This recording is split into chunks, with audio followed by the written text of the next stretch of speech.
ce que vous devez savoir sur la vaginoplastie. Jusqu'à présent, il n'existe pas suffisamment de preuves sur l'efficacité de la vaginoplastie pour résoudre des problèmes de santé. Une consultation médicale est recommandée. La vaginoplastie est le terme que l'on attribue à un ensemble de procédures visant à modifier l'apparence des organes génitaux externes d'une femme. L'objectif est de donner une apparence plus jeune. Certaines personnes affirment que le rajeunissement vaginal aurait également des effets positifs sur la santé. Ce type d'intervention s'applique sur les lèvres internes, externes ou les deux. La demande de vaginoplastie a augmenté de façon spectaculaire ces dernières années.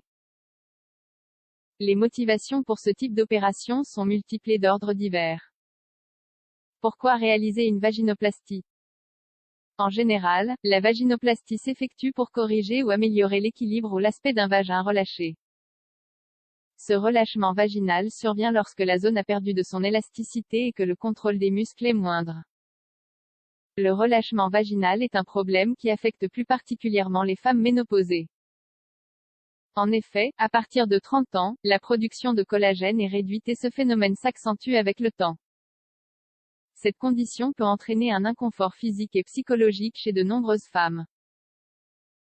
Une autre cause de relâchement vaginal est l'accouchement. Surtout après l'utilisation de forceps ou si le bébé était très grand. Le surpoids peut causer le même effet. Il entraîne une augmentation du diamètre du vagin et provoque des gènes tels que diminution du plaisir sexuel, perte involontaire d'urine ou incontinence urinaire, sécheresse et irritation. Dans les cas plus sévères, l'inconfort survient en faisant une activité physique. Parfois, le port de certains vêtements tels que les maillots de bain ou les pantalons est source de gêne. Quels sont les types de vaginoplastie qui existent? Pour réaliser un rajeunissement vaginal, il existe plusieurs procédures.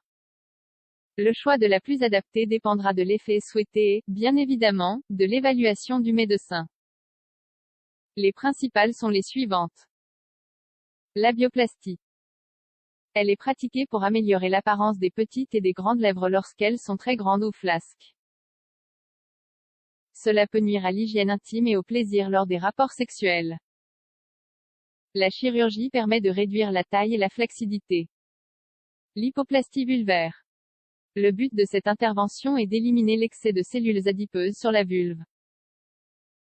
En particulier, dans la zone supérieure des grandes lèvres et du mont venu. Elle procure au vagin un contour extérieur plus attrayant. Liposculpture. Il s'agit d'une procédure de liposculpture dans laquelle on injecte de la graisse dans la peau des lèvres. L'objectif est de réduire les rides et de lisser la peau de la zone. En plus d'augmenter l'épaisseur de la peau afin que le vagin acquiert une apparence plus juvénile. Périnéoplastie. Cette chirurgie s'applique sur le périnée. Autrement dit, la zone qui s'étend depuis la partie basse du vagin jusqu'à l'anus. Il s'agit d'une région souvent affectée par des accouchements traumatiques. L'intervention permet de récupérer l'élasticité des tissus et d'améliorer l'apparence. De plus, cela augmente le plaisir lors des relations sexuelles. Vaginoplastie. Cette intervention renforce les muscles du vagin, élimine l'excès des tissus et réduit le diamètre du vagin. De même, elle retire l'excès de muqueuse vaginale et renforce le plancher pelvien afin que le vagin devienne plus ferme. Des procédures peu invasives. Pour effectuer un rajeunissement vaginal, il existe également des procédures peu invasives qui peuvent être une meilleure alternative, selon le cas. Ce sont les suivantes. Avec radiofréquence. Il s'agit d'ondes électromagnétiques qui génèrent de la chaleur et remodèlent les fibres de collagène. Cela augmente l'élasticité de la zone vaginale. Laser Fraxel. Il favorise la restauration du collagène et de l'élastine. Cela contribue à réduire l'incontinence urinaire et améliorer la lubrification du vagin. Laser YAG. Il augmente l'élasticité du col du vagin et de celui de la vessie, en plus d'améliorer la lubrification. Quels sont les risques de la vaginoplastie? de nombreux médecins ont exprimé leur inquiétude en raison de la demande croissante de procédures de rajeunissement vaginal. Jusqu'à présent, il n'existe effectivement pas de preuves solides qu'elles sont sûres et efficaces. Parmi les éventuelles complications qui peuvent surgir, nous pouvons citer les altérations de la sensibilité, les infections, les adhérences, les dyspermies et les cicatrices. Chez les femmes préménopausées qui subissent ce type d'intervention, des complications peuvent se présenter à l'arrivée de la ménopause. À cette étape, les tissus vaginaux s'amincissent naturellement. Par conséquent, s'il existe un prolapsus minime qui est rétréci ou aminci par une vaginoplastie, après la ménopause cela peut s'aggraver. En outre, la tension dans la région et la réduction du diamètre du vagin entraînent parfois des rapports sexuels douloureux. La plupart du temps, les médecins sont plus favorables à des méthodes moins invasives telles que les exercices de Kegel. Facteurs à considérer. Il est essentiel d'être clair sur les motivations d'un rajeunissement vaginal. De plus, il est important de parler en toute franchise aux médecins et de formuler des attentes réalistes. Avant d'entreprendre quelconque procédure, il faut connaître les aspects à considérer avant et après l'intervention. Avant l'intervention. La durée de la procédure varie en fonction du type. Mais elle est en moyenne d'1 heure.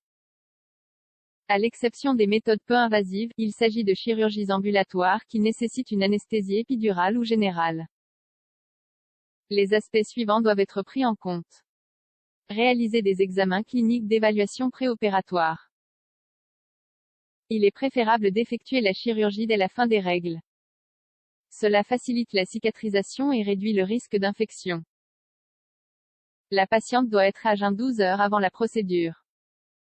Le risque d'infection est anticipé avec la prescription d'antibiotiques. La récupération dure entre 3 et 4 jours. Après la vaginoplastie. Il est fondamental de suivre rigoureusement les indications du médecin après l'opération. Par exemple, il ne faut pas reprendre les activités normales avant que le temps indiqué ne soit écoulé. La consommation d'alcool et de tabac peut avoir une influence négative sur la récupération. Le plus judicieux est d'éviter de fumer quelques semaines avant et quelques semaines après la procédure. Cela prévient l'apparition de cicatrices plus épaisses et sombres, et accélère le temps de récupération. Par ailleurs, il est préférable de porter des vêtements amples et confortables. Autrement dit, d'éviter les habits trop serrés. Le médecin indiquera quand il sera possible de reprendre une activité sexuelle.